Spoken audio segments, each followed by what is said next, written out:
Hi everyone, it's Natalie and welcome back to my channel. Today I'm going to be talking about some of the books that I read in February. The first book I'm going to be talking about is The Black Flamingo by Dean Atta. This is a novel in verse. It's all about this black boy learning to fully embrace his queerness and finding acceptance and a community in the drag community. I rated this book 4.5 stars. This is one of those books that is so difficult to talk about because I really enjoyed it, but I have no words to describe the reading experience, basically. I just thought it was so good. Even though this is written in verse and usually I could technically read that very quickly, it means I like taking my time with it. But as I was taking my time with it, I wasn't actually taking good notes of my reading experience. So I'm just left here like, what can I say about this book? It's just very good. I think Dean Atta's writing is phenomenal. It's very beautiful. I think it works so well for this story, and I think it was told so well within this form of being in verse. Overall, this book just tackled a lot of topics and handled them super well. One of the things that featured a lot was both microaggressions and macroaggressions. Our protagonist had to deal with a lot of racism and also a lot of homophobia, and so that was delved into deeply. It also featured internalized racism, which I thought was so important to talk about, and how our protagonist, I think his name is Michael, he felt basically like the only queer black boy around. He felt like he was alone, and so one of the major things here is that he thinks that he can only be attracted to white men because he thinks that white men are essentially the only queer men available. And so part of his journey is learning that he is not alone as a black gay man. There are others like him, and he doesn't have to think of himself as this like rare being for being black and being queer. This also featured a complex mother-son relationship, which I also appreciated. Michael's mother was both accepting of his queerness while at the same time making some very ignorant and homophobic comments. So there was tension there, but also a lot of love. And I appreciated as well that this book also featured allowing people to grow, because so often we have these things where if someone makes a mistake, then they're going to be bad throughout their whole lives and they're not allowed to grow. And this book essentially is like, no, people can and often do say shitty things, but they can grow from them. And what matters is to grow from these things and learn to be better. So yeah, overall, a fantastic novel. I would highly recommend it.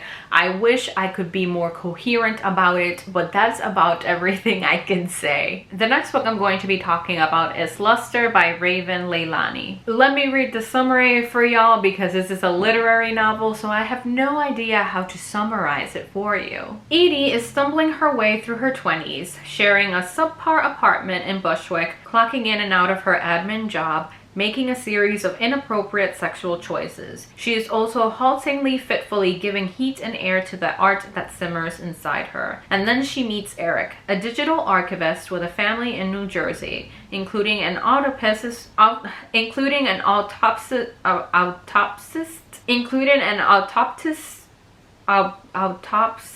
including a wife who has agreed to an open marriage with rules. As if navigating the constantly shifting landscapes of contemporary sexual manners and racial politics weren't hard enough, Edie finds herself unemployed and invited into Eric's home, though not by Eric. She becomes a hesitant ally to his wife and a de facto role model to his adopted daughter. Edie may be the only black woman young Akila knows. I rated this book 5 stars. This was such a fantastic novel. It was so good. I'm so happy I picked it up because honestly, I fell in love with it.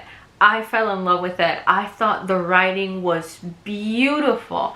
I thought it was so lyrical, so perfect to listen to. I got this as an audiobook last year, I think, and I picked it up now, and listening to it, I think, was the perfect experience. I feel like the narrator really brings Edie to life. Edie was just such a compelling character. She was very self-aware. She made questionable decisions, and she was aware that she was making questionable decisions, and she was like, I'm still going to make them. I don't give a shit. And honestly, just so good. Just so good. And I just loved being in Edie's head. I love following her thought processes, because sometimes she was kind of like watching a train wreck in slow motion, and you're like, I want this to not be happening, but at the same time, wow, I can't look away. So her characterization was just super on point. And I feel like it's the type of first person perspective we don't get that often, and that may be challenging for some readers. I feel like a lot of readers can have a very hard time with Edie because she's not likable, and she may read a little bit almost pretentious as well. So I mostly see a lot of people who love this book, but the people I've seen who haven't been super big fans of it, I can kind of see where they're coming from. But for me, it 100% worked. I just thought the writing was phenomenal. And one of the things I loved about this book is that even though Edie is essentially obsessed with male validation, she desperately wants it, even though she knows she shouldn't want it. The main focus of this book is actually the relationship she develops between Eric's wife, Rebecca, and Akila. Those are actually the two relationships that, one, I feel personally are most invested in the story, and two, that are actually the most compelling relationships in this novel. So overall, I really like the dynamic between them. With Rebecca and Edie, they had this push and pull and back and forth, and there was just a lot of tension there that I was just waiting for something to happen. It felt like a pot of water slowly simmering and starting to boil, and then you're waiting for it to just boil over. That's what it felt like to follow the two of them. And then with Edie and Akila, the dynamic there was also full of tension, because Edie didn't want to be a role model and Akila didn't want to accept Edie as a role model. But at the same time, they were basically the only black woman and the only black girl in this neighborhood, and so they didn't have anyone but each other in that sense. As black women, as black girls, they couldn't find what they needed in that sense from anyone else. So kind of this bond formed between them reluctantly, but eventually it was very meaningful for both of them. So really love that. So yeah, overall, this is the type of book I wish I had read for class, because it is just rife with themes and stuff to analyze. So I feel like it would have made for a very engaging classroom discussion. So sadly, I did not read it in that context. I just read it for my own enjoyment, but I would highly recommend it. I thought it was just brilliant. The next book I'm going to be talking about is Convenience Store Woman by Sayaka Murata. I probably did not say that name correctly, and I apologize. So in this novella, we follow this woman who works at a convenience store, as might be guessed from the title of the book. And this woman is very happy working at this convenience store. She doesn't want to do anything else. She is not looking to do anything else, but she feels a lot of pressure from family and friends to do more with her life, to find a more challenging job, to get married, to have kids, and all of that. And so this is just a novel about her trying to fit in and ultimately deciding that she doesn't want to, and it doesn't serve her to do that. So I rated this book 3.5 stars. I buddy read this with Steph over at Coffee Over Apples. I really loved being able to talk about this book with her, because it was certainly an experience. I enjoyed it, but at the same time, I was very frustrated while reading this. Mainly, it's because of one character that I was extremely frustrated with this book. What was his name? My main issue here is Shiraha. I don't know how to pronounce this man's name, and honestly, he doesn't deserve for me to learn how, because he was the fucking worst. He was literally the epitome of a mediocre man who's sad that the world doesn't give him everything he thinks he deserves. Like, literally, he's the most mediocre man in existence, and all he does is complain about how much he thinks the world is broken, essentially, and how much he thinks that he deserves more, and how oppressed he is. My problem? Listen, I don't have at the heart of it a problem with him complaining about men having too many expectations set on them. In a lot of ways that is correct. It also applies to women. They also have expectations set on them that is unfair. So this is not my argument or my problem with this man here. My problem is that he wanted to pretend like him as a man was more oppressed than women, and I'm like, just stop. Just stop right there. You're not. You're not. So just shut up. Just shut up.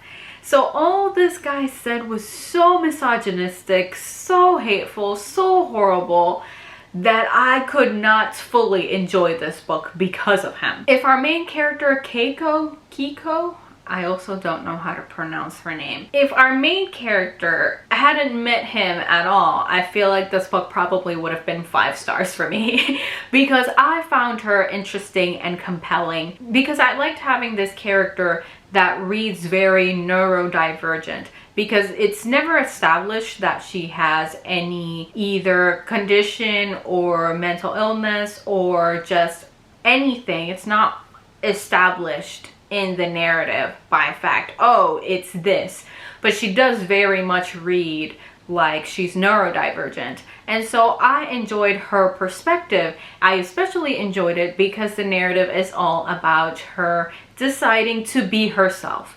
To be like, you know what, people want me to do these things, but I don't want to fucking do them. I'm not hurting anybody by working at my convenience store forever. So I'm just going to work at the fucking convenience store forever, because that's what brings me joy. That's what brings me purpose. So if it's what brings me purpose and it's not hurting anybody, then fuck it. And I was 100% there for it. I was like, yes, I support this. I love this. So if she had never met that guy, this book probably would have been 5 stars. But since she did, this could not be as good of a reading experience as I wanted it to be, and so it ended up as a 3.5 star. So yeah, overall I would recommend this as a quick and easy read. It's not very long. It's not really written in a difficult way. So if it sounds interesting to you, I would highly recommend picking it up. But just know that it might be a bit frustrating. The last book I'm going to be talking about is The Ballad of Black Tom by Victor LaValle. I'm going to be reading the summary for this one because I don't know how to summarize it. People move to New York looking for magic, and nothing will convince them it isn't there. Charles Thomas Tester hustles to put food on the table, keep the roof over his father's head, from Harlem to Flushing Meadows to Red Hook. He knows what magic a suit can cast, the invisibility a guitar case can provide, and the curse written on his skin that attracts the eye of wealthy white folks and their cops. But when he delivers an occult tome to a reclusive sorceress in the heart of Queens, Tom opens a door to a deeper realm of magic and earns the attention of things best left sleeping. A storm that might swallow the world is building in Brooklyn. Will Black Tom live to see it break? I rated this book 5 stars. It was fantastic. This was another incredible novella. It was just superior content, honestly, just superior. One of my favorite things about it is that it did not sugarcoat things. It did not try to hold your hand and be gentle with you. This book is set in the 1920s, and it is not trying to pretend like the racism in the 1920s did not exist. It's not trying to pretend like it was nice and sweet. It basically slaps you in the face with it, and if you can't handle it, then that's on you, it's not on the book. One of the ways in which this book delves into racism very deliberately and very clearly is with the way cops are portrayed in this book. Cops are portrayed and shown by the power that they have, the ability they have to get away with murder and sometimes even deliberately plan murder. And it definitely went into how cops can feel threatened over anything a black person is doing and are capable of shooting them multiple times because they're so scared for their lives. And then sometimes it just turns out they're holding something innocuous in their hands. It was never a weapon. It was always just racism and white supremacy making them afraid of this black person. So this definitely went into that really directly. It also talked about how the police can be essentially militarized against black communities and make them feel threatened. It also 100% went into that, which again I thought was brilliant and so well done. This novella also tackled the hypervisibility and the invisibility of black people. It had quite a few moments where that became obvious, how black people are not seen within one context, but in another context, they become the prime suspects or the prime object of interest.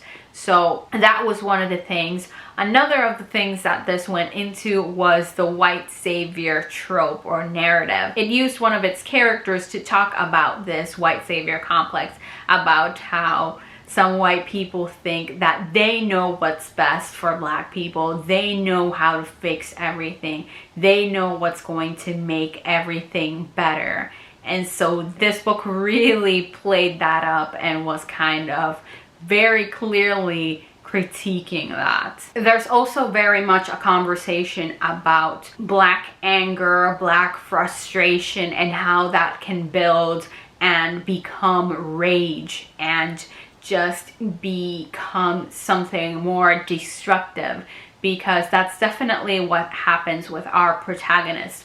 Our protagonist is so fed up with being treated as an animal, as subhuman, that he decides, you know what, I'm going to become what you think I am, because at least in that way I can be in charge of myself. I can take control of myself and my life. And if that means becoming what you think I am, then fuck it, I'll do it. Honestly, the book is just brilliant for such a short novella.